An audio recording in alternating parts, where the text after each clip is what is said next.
आप देख रहे हैं डार्क फाइल्स। डार्क फाइल्स में आज की कहानी हमारे साथ शेयर की है आमिर जी ने। तो चलिए बढ़ते हैं आज की इस कहानी की ओर। आज की इस वीडियो में आगे बढ़ने से पहले अगर आपने अभी तक डार्क फाइल्स चैनल को सब्सक्राइब नहीं किया है तो कर लें, और ऐसे ही और वीडियोस के लिए देखें अनहोनी चैनल की लिंक आपको नीचे डिस्क्रिप्शन बॉक्स में मिल जाएगी। आमिर जी ने अपने दादाजी की कहानी हमारे साथ शेयर करते हुए बताया है कि ये आज से तकरीबन 44 साल पुरानी बात है।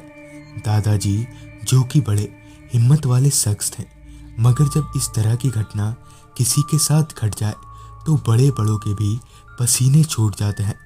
दरअसल बात कुछ ऐसी है कि उन दिनों मेरे दादाजी की गांव में ही एक पान की दुकान हुआ करती थी।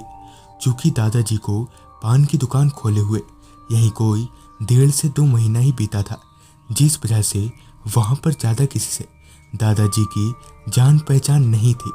हालांकि वो पान की दुकान थी तो गांव में ही, मगर गांव के थोड़े बाहर की तरफ, या यूं कहें तो एक गांव और दूसरे गांव के बॉर्डर के बीच में थी।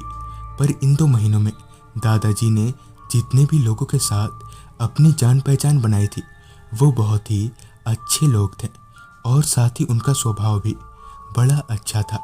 यानी कुल मिलाकर वो दादाजी को दोस्त कम और भाई ज़्यादा मानते थे। मगर उनमें से एक आदमी दादाजी के बेहद करीब, या यूं कहें तो उनका बहुत ही अच्छा दोस्त था, जिसका नाम मुकेश था। मुकेश जो कि रोजाना ग्वालियर से बिरला नगर तक का अप डाउन किया करता था, मगर पता नहीं क्यों वो अपने काम के बारे में सही से बताया नहीं करता था। शायद ये 4.5 किलोमीटर का अप डाउन ही उसका काम था। रोजाना सुबह मुकेश काम पर निकल जाता था और रात को काम पर से घर लौटता, मगर उसकी एक बात नोटिस करने लायक थी कि वो हर रात काम पर से लौटते वक्त दादाजी की दुकान में पान खाकर ही घर जाया करता था। जब से दादाजी ने पान की दुकान लगाई थी तब से ऐसा कभी नहीं हुआ कि दादाजी की दुकान पर वो पान खाने ना आया हो।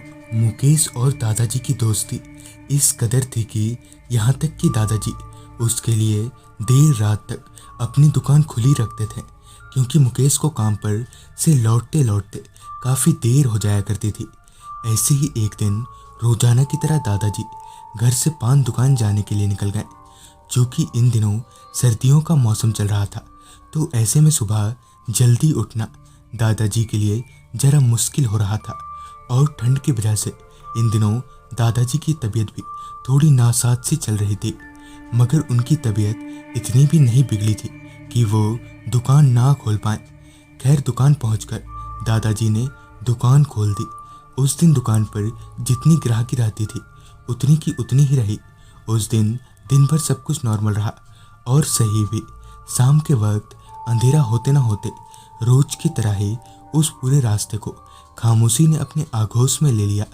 तो इसमें दादाजी के लिए चौंकने जैसी कोई बात नहीं थी, क्योंकि इन दिनों ठंड की वजह से आसपास के सारे लोग अंधेरा हो जाने के बाद घर से बाहर ना के बराबर ही निकला करते थे। मगर हर बार की तरह ही आज भी दादाजी ने मुकेश के लिए अपनी दुकान खुली रखी। अब दादाजी को मुकेश का इंतजार करते हुए काफ़ी वक्त बीत गया था। आम तौर पर इतने वक्त में मुकेश पान खाकर घर भी चला जाया करता था, तो फिर आज क्यों नहीं आया। लगभग 10 से 15 मिनट और इंतजार करने के बाद दादाजी ने दुकान बंद कर दी, ये सोचकर कि शायद मुकेश की भी तबीयत नासाज हो गई होगी, तभी तो वो आज पान खाने नहीं आया। दुकान बंद करके दादाजी घर पहुंचे और खाना पीना खाकर सो गए। अगले दिन सुबह दादाजी ने वापस दुकान खोला। कल की तरह ही आज भी दिन भर सब कुछ नॉर्मल रहा, और शाम होते न होते ठीक कल की तरह ही आज भी उस रास्ते को खामोशी ने अपना डेरा जमा लिया।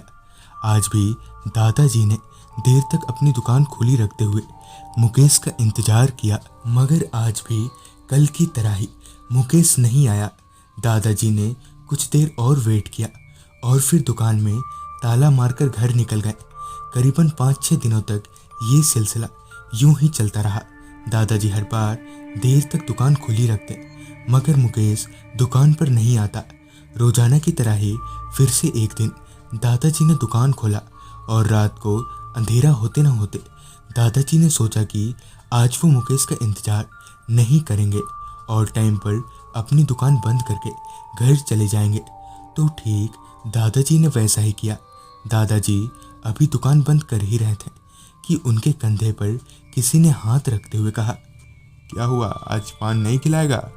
दादाजी ने पीछे पलटकर देखा तो उनके पीछे मुकेश था, जो मुस्कुराते हुए दादाजी को पान बनाने को बोल रहा था। मुकेश को देखते ही दादाजी ने पान बनाना शुरू कर दिया और पूछते हुए कहा, क्या बात है हुजूर, आप कहाँ थे इतने दिनों से? जिस पर मुकेश ने कहा, अरे कुछ नहीं यार, वो थोड़ा काम आ गया था। दादाजी से पान लेकर थोड़ी बातचीत करने के बाद मुकेश वहां से चला गया। पैसे तो वो दादाजी को महीने में देता था, तो पैसों की तो कोई बात ही नहीं थी। उसके जाने के बाद दादाजी भी दुकान बंद करके घर आ गए। अगले दिन सुबह फिर से दादाजी ने दुकान खोला और फिर रात हो जाने के बाद मुकेश का इंतजार करने लगे, मगर ना जाने क्यों आज फिर से मुकेश नहीं आया। लिहाजन दादाजी ने दुकान बंद कर दिया और घर आ गए। करीबन फिर 3-4 दिन तक मुकेश दुकान पर नहीं आया। इस बार दादाजी ने मुकेश के दोस्तों से इस बारे में पूछताछ करते हुए कहा, अरे भैया जी, मुकेशवा को का हो गवा है, कभी आवत है कभी नहीं आवत है। जिस पर मुकेश के दोस्तों ने कहा, अरे भैया काहे सवेरे सवेरे मजाक कर रहे हो, मुकेश को मरे तो हफ्ता भर जैसा हो गया। ये सुनकर दादाजी के होश उड़ गए। दादाजी के हाथ पैर थरथराने लगे।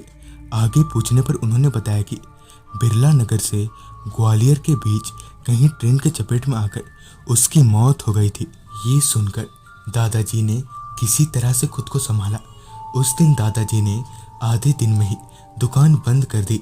घर पहुंचकर दादाजी अभी पैसे गिन ही रहे थे कि उन्हें उनकी कमाई में कुछ पैसे ज़्यादा मिले और गिनने पर पता चला कि वो ज़्यादा पैसे उतने ही हैं जितना कि मुकेश के महीने के पान का पैसा होता है। तो दोस्तों, ये थी आमिर जी की भेजी गई कहानी। अगर आपके पास भी ऐसी कोई कहानियाँ हैं तो हमारे साथ ज़रूर शेयर करें। तो मैं आर्यन जल्द ही मिलूँगा आपसे ऐसी ही एक कहानी के साथ।